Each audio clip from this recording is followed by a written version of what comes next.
क्या दोस्तों आपको पता है एलियंस और उड़न तस्तरियों पर नजर रखने के लिए एक प्रयोगशाला की स्थापना कौन सा देश कर रहा है? दुनिया का सबसे बड़ा हाइड्रो पावर स्टेशन किसने बनाया? प्रतिवर्ष विश्व सोशल मीडिया दिवस कब मनाया जाता है? ऐसे ही 16 बड़ी खबरों को कवर करते हुए हमने आज का बोले तो 1 जुलाई 2021 का करंट अफेयर का वीडियो तैयार किया है। क्वालिटी की दृष्टि से बेस्ट यह वीडियो, आप लास्ट तक देखें। लास्ट में मैं आपसे एक क्वेश्चन पूछूंगा जिसका आंसर आपको नीचे कमेंट बॉक्स में देना है। और अभी तक आपने हमारी जीके 2020 चैनल को सब्सक्राइब नहीं किया है तो सब्सक्राइब कीजिए, पास में जो बेल आइकन है उसे भी प्रेस कर दीजिए, क्योंकि आने वाले हर एक वीडियो की अपडेट आपको सबसे पहले मिले। चलिए बिना वक्त गवाए स्टार्ट करते हैं पहले क्वेश्चन से। पहला क्वेश्चन, हाल ही में विश्व सोशल मीडिया दिवस कब मनाया गया? प्रति वर्ष वर्ल्ड सोशल मीडिया डे मनाया जाता है 30 जून को, यानी कि कल ही 30 जून को वर्ल्ड सोशल मीडिया डे मनाया गया। और हमारे मोबाइल में चाहे व्हाट्सएप है, फेसबुक है, इंस्टाग्राम है, ट्विटर है, ऐसे सोशल मीडिया प्लेटफॉर्म का यूज करते हैं। तो दोस्तों इनसे जुड़ा हुआ यह दिवस 30 जून को मनाया गया। यहां पर पढ़िए, वर्ल्ड सोशल मीडिया डे कब मनाया जाता है? 30 जून को। वर्ल्ड सोशल मीडिया डे पहली बार 30 जून को सोशल मीडिया के प्रभाव और वैश्विक संचार में इसकी भूमिका पर जोर देने के लिए मनाया गया था।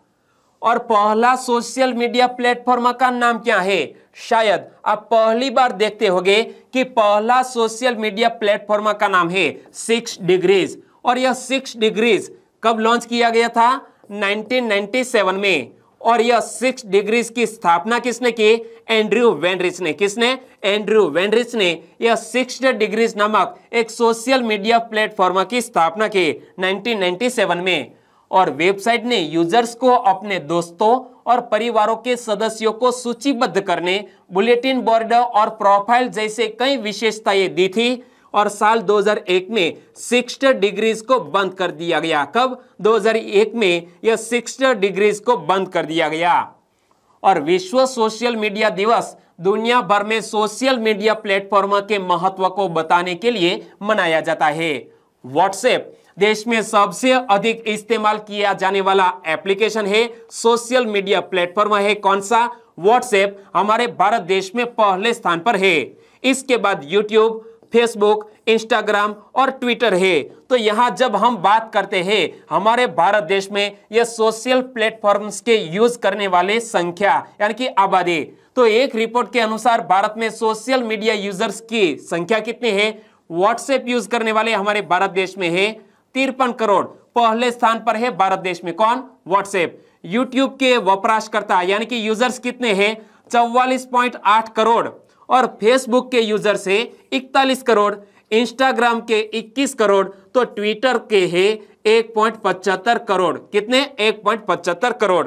तो यह भी याद रख लीजिए कि हमारे भारत देश में सबसे अधिक कौन सा यह सोशल प्लेटफॉर्म जिसका लोग यूज करते हैं? व्हाट्सएप का।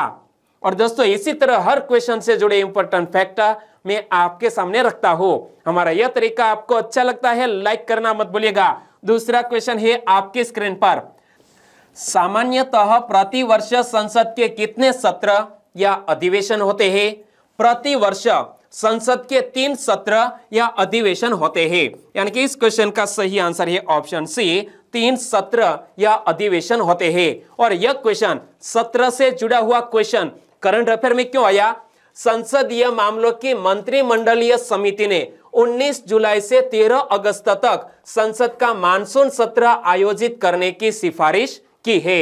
और हमारी 17वीं लोकसभा के अध्यक्ष कौन है? ओम बिड़ला जी, इमेज में आप देख सकते हैं। और केंद्रीय संसदीय कार्य मंत्री कौन है?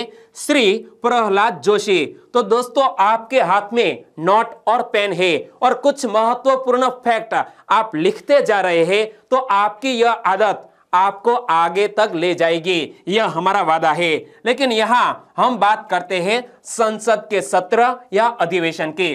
तो संविधान के अनुच्छेद 85(1) में कहा गया है कि राष्ट्रपति समय समय पर संसद के प्रत्येक सदन को ऐसे समय और स्थान पर अधिवेशन के लिए बुलाएगा जिसे वह उचित समझे।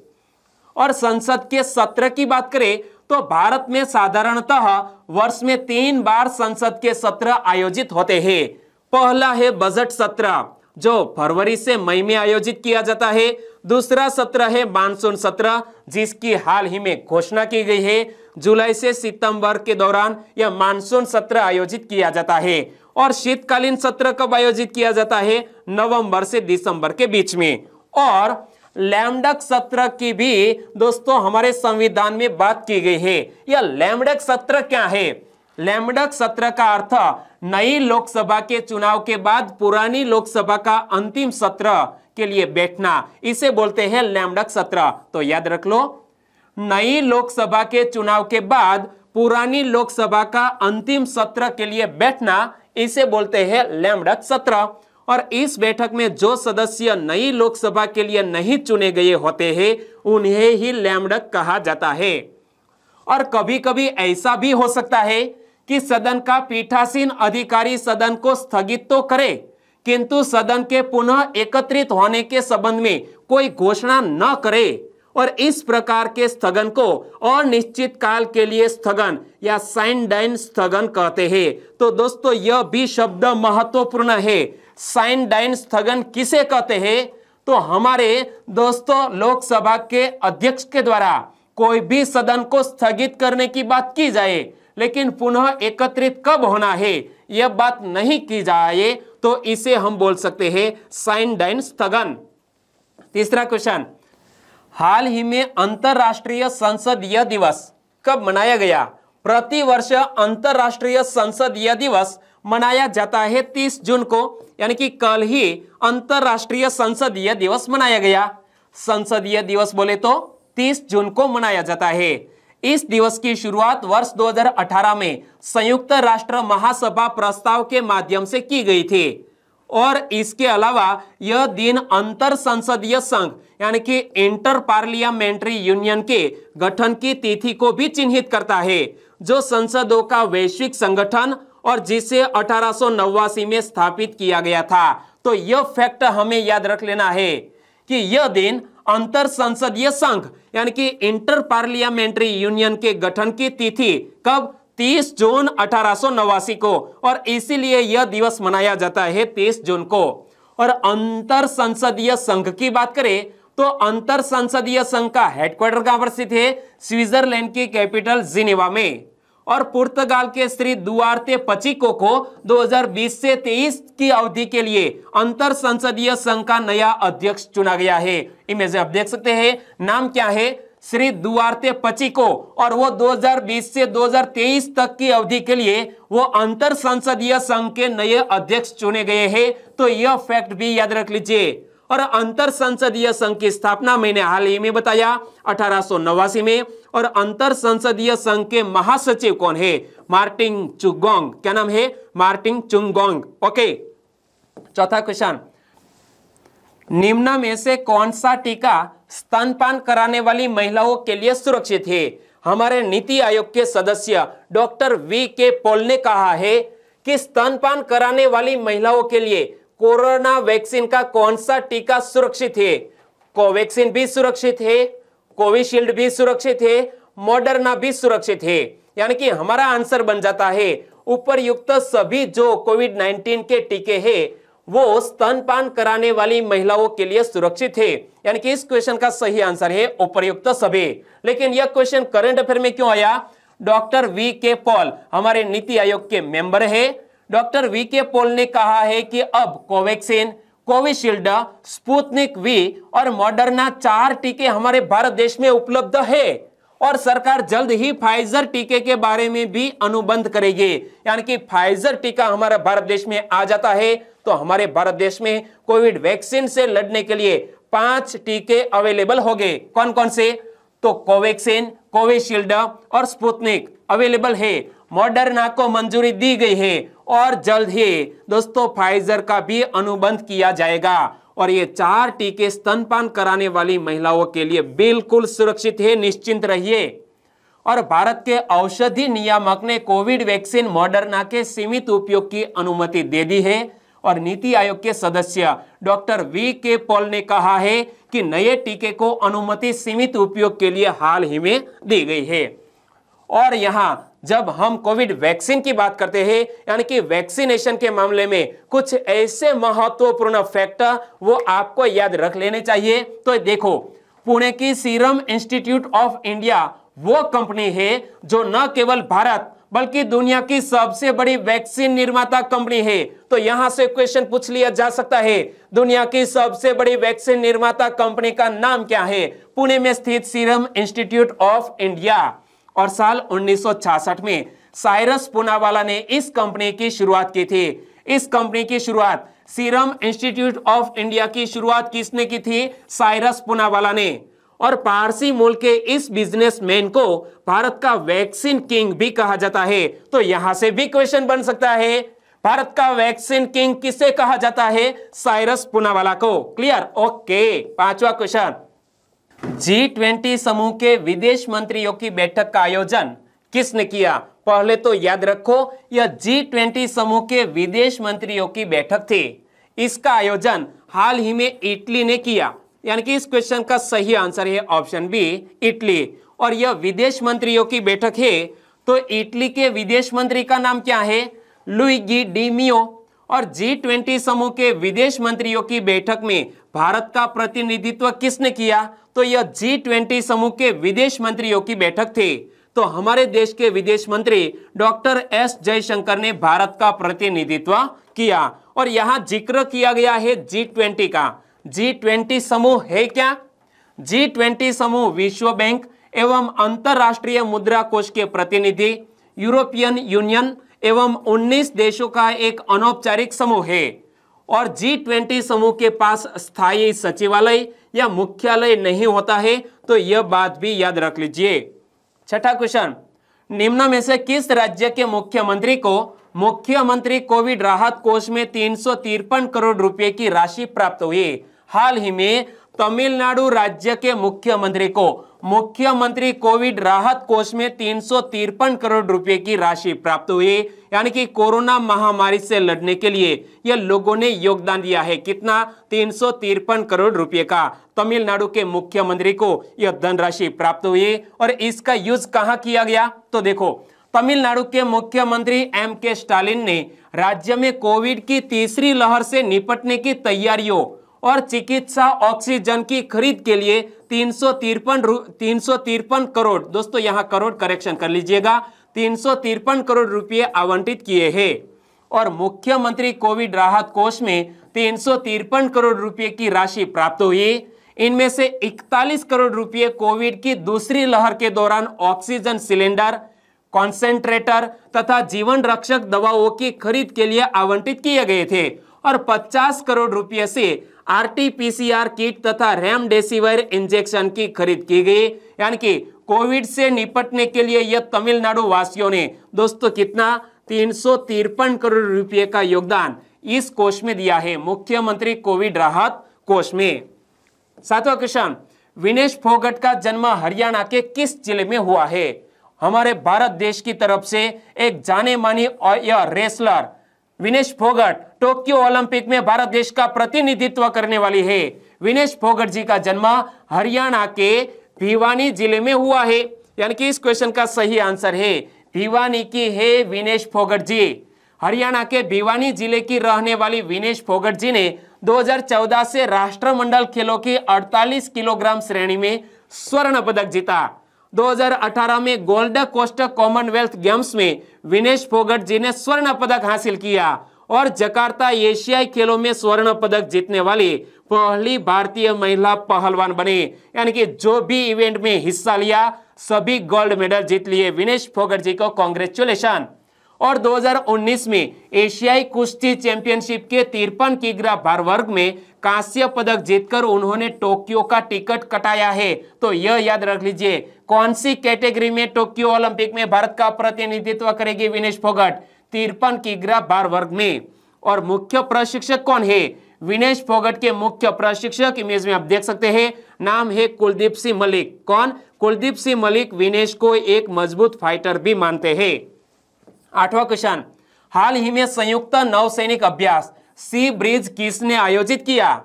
एक संयुक्त नौसैनिक अभ्यास सी सी ब्रिज आयोजित किया है यूक्रेन और अमेरिका ने?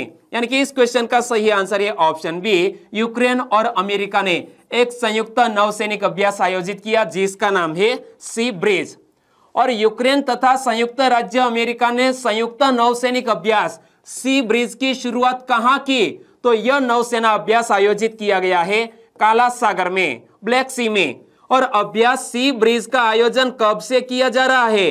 वर्ष 1997 से 1997 से यह सी ब्रिज का आयोजन किया जाता है। और वर्ष 1997 से अब तक 21 बार इस अभ्यास का आयोजन हो चुका है। और यह अभ्यास का उद्देश्य क्या है? सी ब्रिज का उद्देश्य नौसेना और भूमि संबंधी ऑपरेशनों में सुधार करना तथा भाग लेने वाले देशों के बीच आपसी सहयोग में सुधार करना है। और जब यह नौसेना अभ्यास आयोजित किया गया है काला सागर में, यानी कि ब्लैक सी में आयोजित किया गया, इमेज में आप देख सकते हैं, यह है ब्लैक सी। अटलांटिक महासागर का यह सीमांत समुद्र पूर्वी यूरोप और पश्चिमी एशिया के बीच स्थित है। और काला सागर के सीमावर्ती देश कौन कौन से हैं?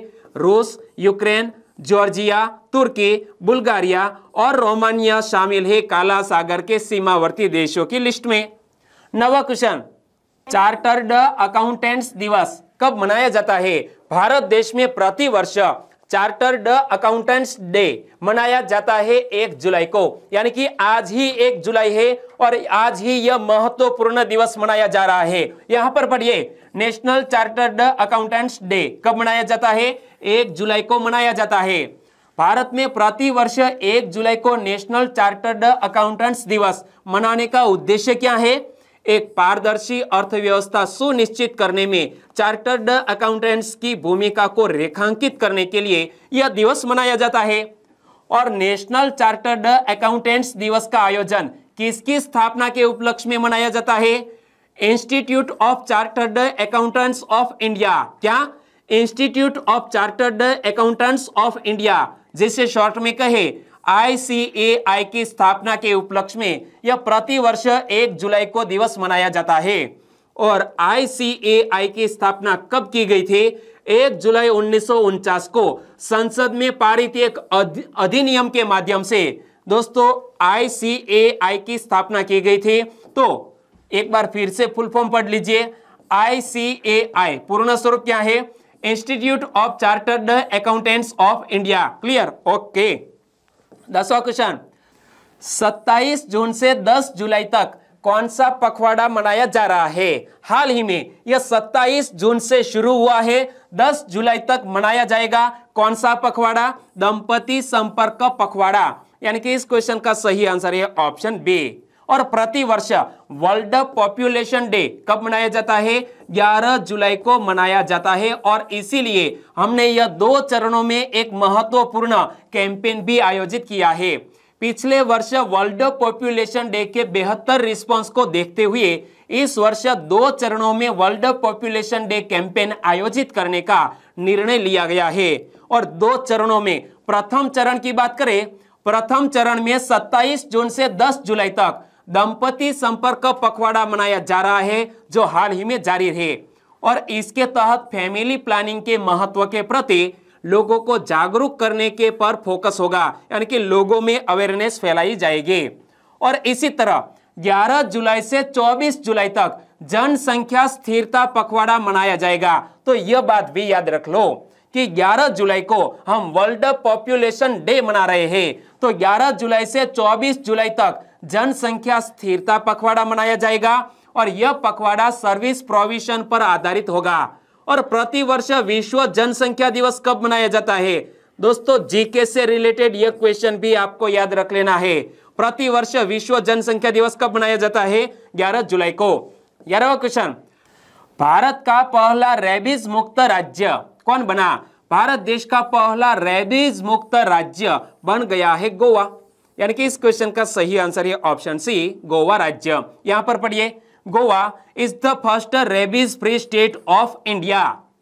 हाल ही में गोवा के मुख्यमंत्री ने राज्य को देश का पहला रेबीज मुक्त राज्य घोषित किया है। और गोवा में पिछले 3 वर्ष में रेबीज का एक भी मामला सामने नहीं आया है। और गोवा के मुख्यमंत्री कौन है? आपको याद है तो नीचे कमेंट सेक्शन में जरूर बताना, मैंने आपको कई बार बताया है। और हाँ, गोवा से जुड़ा हुआ दोस्तों हमारा एक यूनिक वीडियो हमारी GK 2020 चैनल पर अवेलेबल है, और गोवा से जुड़ा हुआ यह वीडियो आपने एक बार देख लिया तो आपका आंसर गोवा से रिलेटेड एग्जामिनेशन में पूछ लिया जाए तो गलत नहीं होगा, यह हमारा वादा है। गोवा में अब तक रेबीज के विरुद्ध 5 लाख से अधिक कुत्तों का टीकाकरण किया गया है, और संपूर्ण गोवा में रेबीज की रोकथाम हेतु लगभग 1 लाख लोगों को शिक्षित किया गया है। साथ ही 24 घंटे रेबीज निगरानी केंद्र की भी स्थापना की गई है। तो यह रेबीज मुक्त गोवा बन गया है, जिसके पीछे की वजह यह सारे जो उपाय किए गए हैं वो है। और रेबीज क्या है? रेबीज एक रिबोन्यूक्लिक एसिड वायरस के कारण होता है, जो किसी पागल जानवर जैसे कि कुत्ता, बिल्ली, बंदर आदि की लार में मौजूद होता है। और भारत में रेबीज एक प्रमुख सार्वजनिक स्वास्थ्य समस्या है, जिससे प्रति वर्ष अनुमानित 20,000 लोगों की मौत हो जाती है। और इसलिए कुत्ते से आप बचते रहिए, क्योंकि कुत्ता आपको काट सकता है पैरों में। 12वां क्वेश्चन, निम्न में से किस देश ने निजी क्षेत्र को रॉकेट लॉन्च साइट निर्माण की अनुमति दी? हाल ही में भारत देश ने ही यह निजी क्षेत्र को रॉकेट लॉन्च साइट निर्माण की अनुमति दी है। यानी कि जिस तरह इसरो क्या लॉन्चिंग पैड है, इसी तरह लॉन्चिंग पैड स्थापित कर सकता है भारत में कोई भी निजी क्षेत्र। यानी कि इस क्वेश्चन का सही आंसर है इंडिया। भारत ने निजी कंपनियों को सरकार से पूर्व मंजूरी के अधीन देश के भीतर और बाहर रॉकेट लॉन्च साइट स्थापित करने एवं संचालित करने की अनुमति देने का निर्णय लिया है। इमेज में आप देख सकते हैं। तो इसी तरह के लॉन्चिंग साइट दोस्तों स्थापित करने की अनुमति दे दी है। और अंतरिक्ष विभाग द्वारा लाए गए राष्ट्रीय अंतरिक्ष परिवहन नीति 2020 के मसौदे के अनुसार रॉकेट लॉन्च स्वयं की लॉन्च साइट या लीज पर ली गई लॉन्च साइट और मोबाइल प्लेटफॉर्म भूमि, समुद्र या वायु से भी हो सकता है। 13वां क्वेश्चन, खाद्य सुरक्षा हेतु निम्न में से किस राज्य ने विश्व खाद्य कार्यक्रम के साथ साझेदारी की है? पहले तो याद रख लो, इस साल शांति का नोबेल पुरस्कार दिया गया है वर्ल्ड फूड प्रोग्राम को, और हाल ही में खाद्य सुरक्षा हेतु ओडिशा राज्य की सरकार ने वर्ल्ड फूड प्रोग्राम के साथ साझेदारी की है। यानी कि इस क्वेश्चन का सही आंसर है ओडिशा। और ओडिशा सरकार और संयुक्त राष्ट्र विश्व खाद्य कार्यक्रम यानी कि वर्ल्ड फूड प्रोग्राम की इस साझेदारी का उद्देश्य क्या है? राज्य समर्थित महिला स्वयं सहायता समूहों का समर्थन करने, घरेलू खाद्य एवं पोषण सुरक्षा में सुधार करने हेतु यह साझेदारी की है। और महिलाओं के सशक्तिकरण, आजीविका और आय पर केंद्रित इस साझेदारी का प्राथमिक उद्देश्य क्या है? ओडिशा में पोषण सुरक्षा के लक्ष्य को प्राप्त करना है। और दिसंबर 2023 तक प्रभावी इस साझेदारी को ओडिशा सरकार की ओर से मिशन शक्ति विभाग द्वारा क्रियान्वित किया जाएगा, जिसका गठन इसी वर्ष 1 जून को किया गया था। तो यह बात भी याद रख लो, ओडिशा सरकार ने मिशन शक्ति विभाग का गठन किया, कब किया? 1 जून को है। यानी कि इस साझेदारी की है वर्ल्ड फूड प्रोग्राम के साथ। तो ओडिशा सरकार की ओर से यह मिशन शक्ति विभाग के द्वारा कार्यान्वित किया जाएगा। 14वां क्वेश्चन, एलियंस और उड़न तस्करियों पर नजर रखने के लिए विश्व का अत्याधुनिक प्रयोगशाला कौन तैयार करने जा रहा है? दोस्तों इमेज में आप देख सकते हैं, इसी तरह की उड़न तस्करियों की खबर हमारे न्यूज़पेपर में अक्सर आती रहती है कि हमने इस तरह की उड़न तस्करियां देखी थी। तो एलियंस और उड़न तस्करियों पर नजर रखने के लिए विश्व की पहली अत्याधुनिक प्रयोगशाला बनाने जा रहा है जापान देश। यानी कि इस क्वेश्चन का सही आंसर है ऑप्शन सी, जापान। और दोस्तों जादू, आपने फिल्म देखी है जादू वाली? कौन सी फिल्म है? आपको याद है तो नीचे कमेंट सेक्शन में जरूर बताना। एलियंस और उड़न तस्करियों पर नजर रखने के लिए जापान ने विश्व का अत्याधुनिक प्रयोगशाला तैयार करने को सोच रहा है, यानी कि तैयार कर रहा है। और यहाँ इमेज में आप देख सकते हैं, इसी तरह की प्रयोगशाला निर्मित कर रहा है यह जापान देश। किसके लिए? क्या जादू हमारे पृथ्वी पर आते हैं या नहीं, इसीलिए यह प्रयोगशाला स्थापित करने जा रहा है जापान देश। जापान सरकार ने UFO प्रयोगशाला बनाने का फैसला तब लिया है जब पिछले साल जापान डिफेंस फोर्स ने एलियंस से संभावित खतरे की आशंका जताते हुए जापान में कई उड़न तस्करियों देखे जाने की रिपोर्ट जापान सरकार को सौंपी गई थी। यानी कि पिछले साल इस तरह की उड़न तस्तरियां दोस्तों होती है वो जापान वालों ने देखी थी और इसीलिए यह कदम उठाया है जापान की सरकार ने।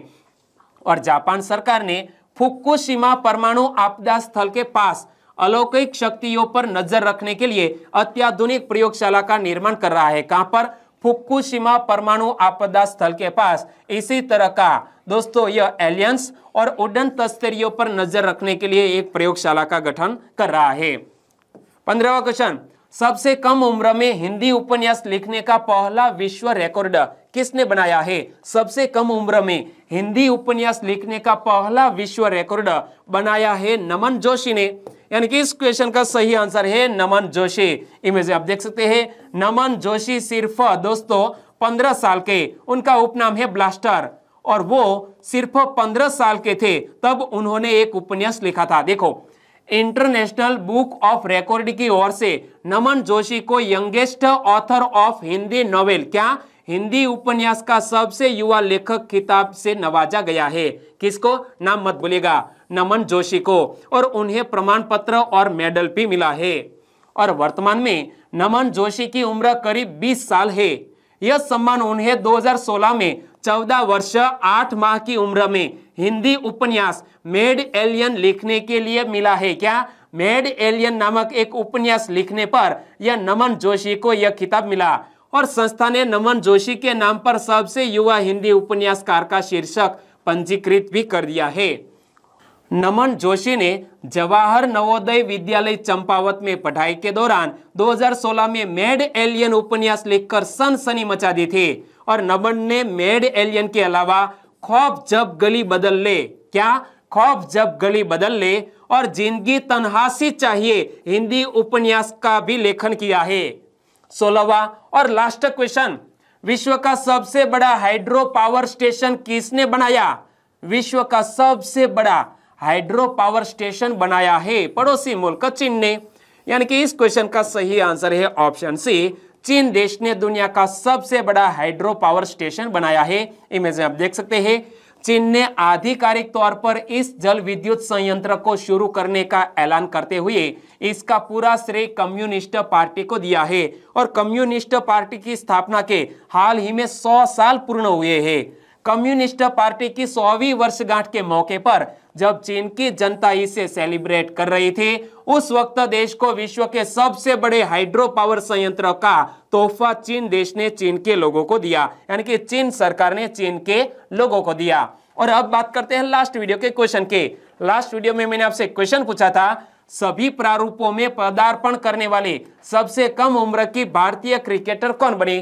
कौन है? शेफाली वर्मा। सभी प्रारूपों में T20, वनडे इंटरनेशनल और टेस्ट, तीनों प्रारूपों में पदार्पण करने वाली सबसे कम उम्र की भारतीय महिला क्रिकेटर बन गई है शेफाली वर्मा। यानी कि इस क्वेश्चन का सही आंसर था शेफाली वर्मा।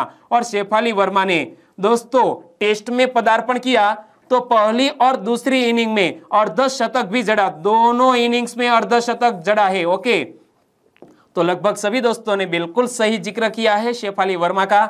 इनमें से कुछ फ्रेंड के नाम लेना चाहूंगा, वो है मेहुल मकवाना, पारगी अनिल, चौधरी विकास, वाला संजय, प्रवीण मकवाना, सागर चावड़ा। इन सभी दोस्तों ने बिल्कुल सही आंसर दिया है।